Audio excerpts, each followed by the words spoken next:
Hey everyone, Dom here, welcome back to the channel. Today it's time for my August review and my September preview, so let's go find out what I've been reading and what's coming up next.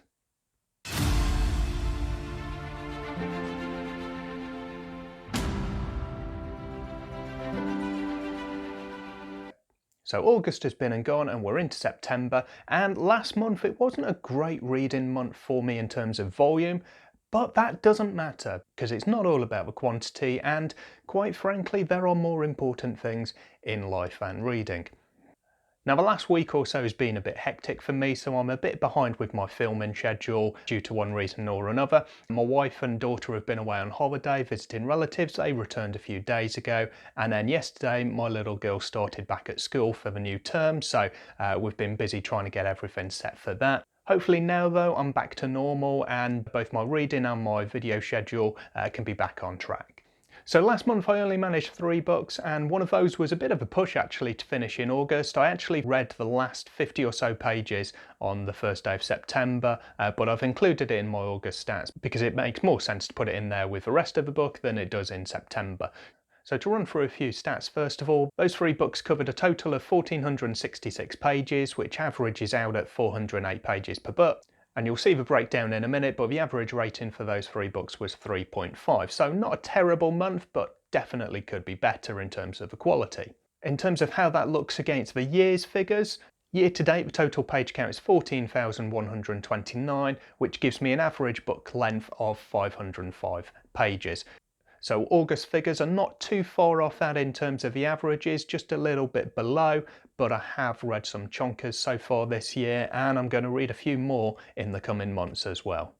Average rating for the year so far is 3.71, so again August was a little bit down on that, but of course there's only 3 books in the month, so it's difficult to get that rating up higher once you've had a book that's rated lower than the average.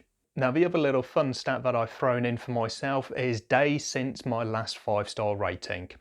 And at the moment we're on 69 days. So the last 5-star rating I had was Saint's Blood, which was book 3 in the Greatcoat series by Sebastien de Castell, which I finished on June the 26th. So hopefully we're going to break that this month and get a 5-star read in September. In terms of series, I've finished this year 4 series and I've started another 6, and in terms of DNF there are also 4 that I've decided I'm not going to continue with. Now I have got in the pipeline a kind of series overview where I'll look more in depth at the series that I'm currently in and also some of the series that I really want to be starting, so I won't go into it in too much detail now. But I thought it would be good to include a bit of a look at the series count, and that does leave me by my count with 17 open series, but only 6 of those that I'm actively continuing with. We'll see more in that series check-in video, but there are a number of the series where I'm not 100% sure whether I'm going to continue with them, and even more series that I do want to continue but I really genuinely have no idea when I'm going to get round to them. So there's only 6 that I'm actively continuing at the moment in terms of I want to be finishing these series relatively soon. So let's go and have a look at the actual books for August. So 3 books, and the first of those was an old favourite, Empire in Black and Gold, book 1 of The Shadows of the Apt by Adrian Tchaikovsky.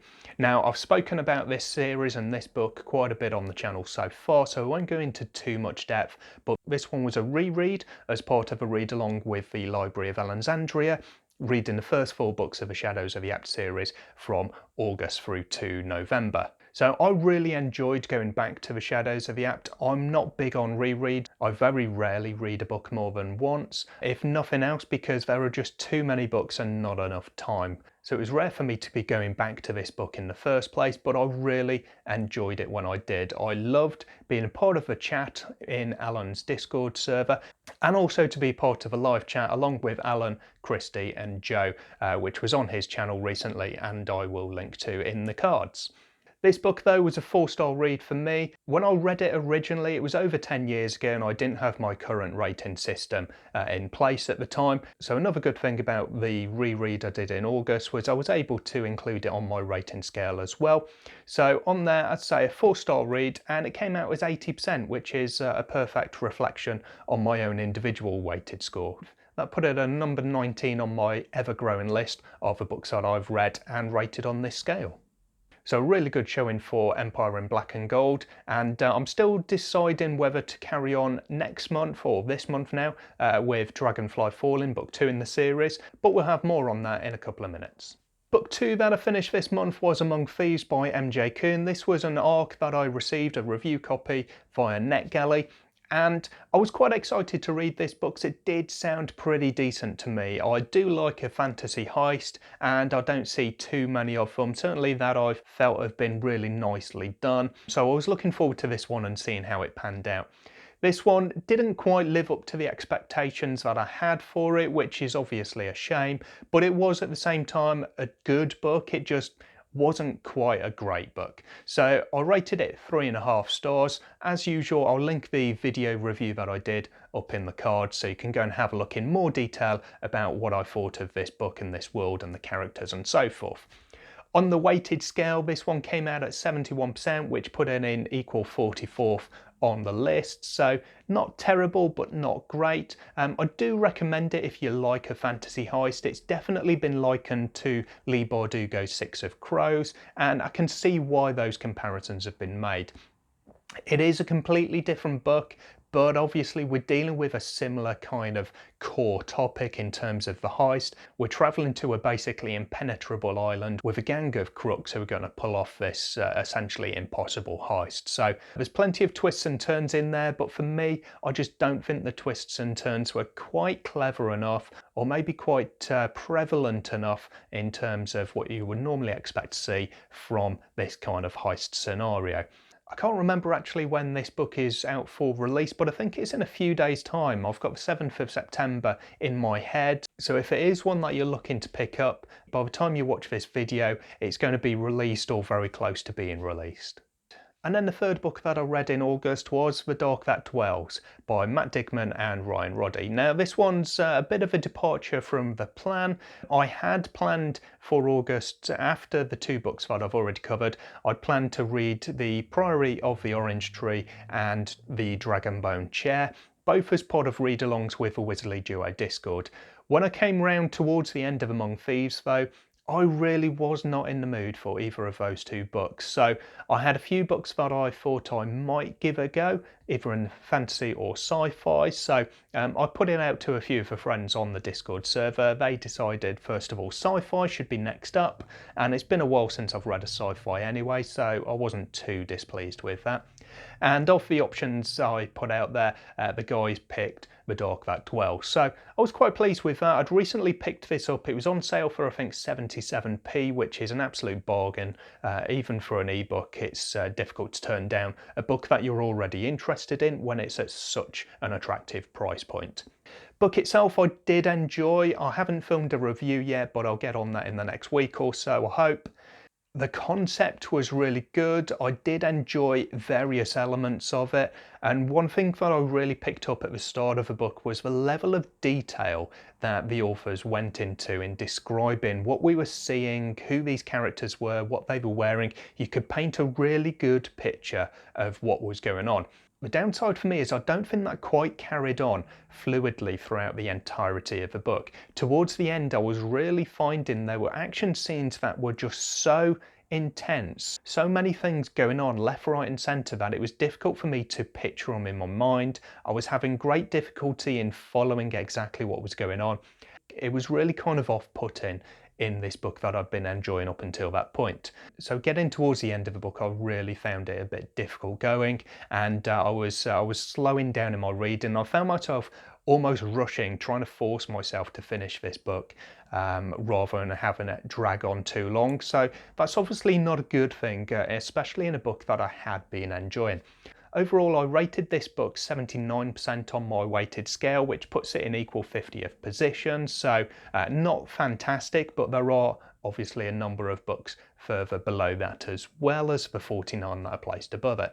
In terms of a star rating, I gave it a 3 stars. I really struggled with this one, especially after reading Among Thieves and giving that a 3.5. But when weighing them up against each other, I realised that I did enjoy Among Thieves more than I enjoyed The Dark That Dwells, purely because of the kind of confusion that I was having towards the end of The Dark That Dwells, and the fact that it really did start to drag for me a little bit. I found there was a section around I think it was about the 80% mark that seemed a good end in place for this book. And then the story carried on beyond that. So I get that it wasn't quite finished, but I at the same time thought that that kind of 80% mark would have made a good ending for the book and then to carry on the story in the next book.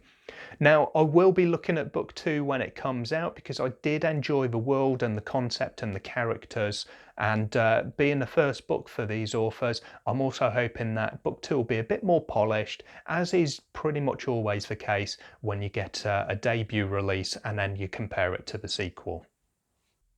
So that's August done with. Let's look ahead to September. And as far as this one goes, I've kind of alluded to this in my previous couple of TBR videos, where I will plan to read a couple of books, pretty much because I have commitments to read those books, and then I'll leave the rest of the month open to kind of whatever takes my fancy. I am actually going to go further down that line for September onwards, because I'm finding that where I've been trying out a TBR, it's really not been working for me, and as the end of August shows, I really got to the point where, although I'd planned to read these books, I really had kind of no interest in reading them when the time came, so I just needed something else. That's, I guess, the whole thing about being a mood reader like I am. I just want to read kind of whatever takes my fancy when the point comes for me to pick up a new book. So for September then, I've got 2 books that I'm going to read as commitments, and then the rest of the month is, well, I've seen the term MBR, the might be read, bandied about, and I think that kind of suits me, and it's very much a mood reader's equivalent, I guess, of the TBR. So I think that's probably what I'm going to be using going forwards. So the first of those 2 commitment books for September is a review copy. Now, normally I pick up review copies on NetGalley. I have looked through every week or so and see if there's any new books that take my fancy. And this one's a little bit different because the publisher came to me directly and asked me to read it. Now, I've had this several times in the past, and I'll be honest, I'm not normally interested because the type of books that I'm being offered don't generally tend to suit my reading tastes. And to be honest, the publisher, they did offer me a month or 2 ago a different book which really didn't suit me, but they said that they had another book coming up which might be more to my tastes, and they would come back to me when it was ready to be offered out. They did that, and the book that I was offered was The Seventh Cadence by Jim Wilbourn. The book itself, I was asked if I'd like to do a cover reveal for it as well, and to be honest, when the cover came through, I really liked the look at it. It looks a bit YA to me, if I'm honest, so I did ask that question, was told it's definitely an adult fantasy story, so that's definitely in my ballpark. And the cover reveal was at the end of August, and I know a lot of people at various places it's been revealed, a lot of people have really fallen in love with this cover, with the dragon taking centre stage and those vibrant blues, which always for me make a good cover anyway. So I was really excited to read this one. I actually started it a day or 2 ago. I'm about 15% of the way through, and I'm happy to report at the moment I'm really enjoying it. It's got good potential, and I can see if it carries on the way that it started off, it could definitely be a 4-star read, potentially higher. So in terms of the story itself for The Seventh Cadence, in order to avoid spoilers with regards to what I've actually read so far, I'll overlay the synopsis of the story here so you can get a better picture of the overall story rather than kind of the concentrated opening that I've read so far. After a supernatural and unforeseen calamity shatters the tentative alliance of the Five Realms, the Deseret Dominion has returned to take back their homeland and restore their oppressive regime. As the Dominion readies their troops for invasion, the fate of the entire world rests in the hands of a fugitive scientist, a powerful pacifist, and an unseasoned prince, with little to guide them but their own ideals. With the freedom of the kingdom at risk, each must find their own place in a world torn asunder. The Seventh Cadence is a sweeping high fantasy epic of war, found family, and reckoning with fate. Now, the second book that I've got as a commitment for September is Best Served Cold by Joe Abercrombie. This is a book that I was talking about with my friend Megan from Megan's Reading Revelations a couple of months ago now, and I'd recently acquired, courtesy of Megan, a copy of this book, and when discussing it, she hasn't read it either, and we decided we would do a buddy read in September. This one's now actually kind of evolved into a full channel buddy read for Megan's channel, which is great for her because it kills kind of two birds with one stone there. So I'm really looking forward to read this. It's been a little while. I did eventually finish the original First Law trilogy in January, February of this year. So it took me a while to get through that. I had a big break in between books, but I finally finished it and I really enjoyed it. And I want to carry on with Joe Abercrombie and see what else he's got to offer. This is the same world, but with predominantly a different cast of characters. And it's the start of essentially a trilogy of standalones in that First Law world. So I'm really interested to see how that pans out and see how they go as individual stories rather than a traditional trilogy. So looking forward to this one. And although it's a bit of a chunky book, it is a bit south of 700 pages, so hopefully shouldn't be too bad fitting this one in around the other books that I'm hoping to read in September. So the rest of those books are more along the lines of the might be read. And the first of those is Dragonfly Falling, book 2 of the Shadows of the Apt by Adrian Tchaikovsky. So this one, again, is quite a chunky old book. Again, a little bit over 600 pages, but not quite hitting 7. And this one's kind of different because I know what happens, although it was 10 plus years ago that I read the book, so obviously a lot of it is faded in my memory. But already I'm seeing the people who are reading it in Alan's channel, and I'm reading all the comments on there, and that does kind of help build the excitement for the book, because I'm thinking to myself, oh yeah, I remember that scene, or can't wait until you get to this bit, and I can't wait till that happens, this character comes in, and so forth. So it definitely does help build the excitement, having a group who are reading the book at the same time. But I'm finding that perhaps more so as part of a buddy read, because I'm not going to get spoiled by reading ahead of myself in the comments, and I can read the comments of someone who's finished the book even though I've not actually started it again myself. So I don't know whether I'm going to get around to this one. I'm treating it as one of the ones that is definitely a might be read, because I'm just not sure yet whether I will read it or whether I will read it in September specifically. It all really does depend on the other books that I'm hoping to read, and really what takes my fancy at the time it comes to pick up the next book. Now, in terms of the other contenders to be that next book to be picked up, I've been having a look at the series that I've got open at the moment. So as I said, there are 17, but 6 of those that I'm kind of actively looking to get finished, probably over the next few months. So probably the main contenders outside of those 2 commitment picks are going to be the second book in 3 different series. So I read book 1 of each of these and really enjoyed them and can't wait to continue on. And that would be the Farseer trilogy by Robin Hobb, the Lacanius trilogy by James Islington, and there's only 2 released at the moment, but the Threadlight trilogy by Zach Argyle. All of these I really enjoyed. I think Threadlight and Lacanius, books 1 I rated as 4 stars for both of those. Farseer, Assassin's Apprentice, was only a 3.5 because it did have a slower start for me, but I really enjoyed the overall story and how it finished and what it laid out as the potential for the continuing of the story. So I'm really looking forward to all 3 of these, and I'm hoping that's really going to help when it comes to picking the next book on a kind of a mood basis, because I'll be thinking, I know what to expect with these books, and that's always really helpful. I think for me, one of the difficulties in picking up a new book and trying to get excited in it is you really don't know what to expect, especially if it's a brand new author to you. So carrying on with a series, with a book that I already know I liked the first one, and I'm going to continue with the characters, the world, the plot, and so forth, that's always a good thing for me and always something to look forward to. Now, outside of that, there's also a few new series that I'm really excited to read, so they might also sneak in there. I'm not going to go into them individually, but I'll put a nice little picture up to the side here of some of those covers that I'm really looking forward to reading. And that series check-in video that I mentioned at the top of this one, I will be filming that over the next week or so as well, and that'll take a more in-depth look at the series that I am currently reading and really looking forward to continuing with and finishing, but also some of these new series in a bit more detail of what they are and what I'm looking forward to starting and why I'm looking forward to them, kind of above some of the other books that are out there and available to me. So I'll cover them in more detail there, and you can leave your own comments, of course, to let me know which ones I should really prioritise in your opinion. For today's video though, it was a bit less structured in terms of a normal wrap-up and TBR video, and I apologise for that. But I hope you got enough out of it in terms of checking in what I've been reading and what I'm looking forward to in the coming month. If you did like the video, give it a thumbs up, hit subscribe if you haven't already done so, and drop me a comment down below and let me know how you got on last month in terms of your reading and what you're looking forward to in September.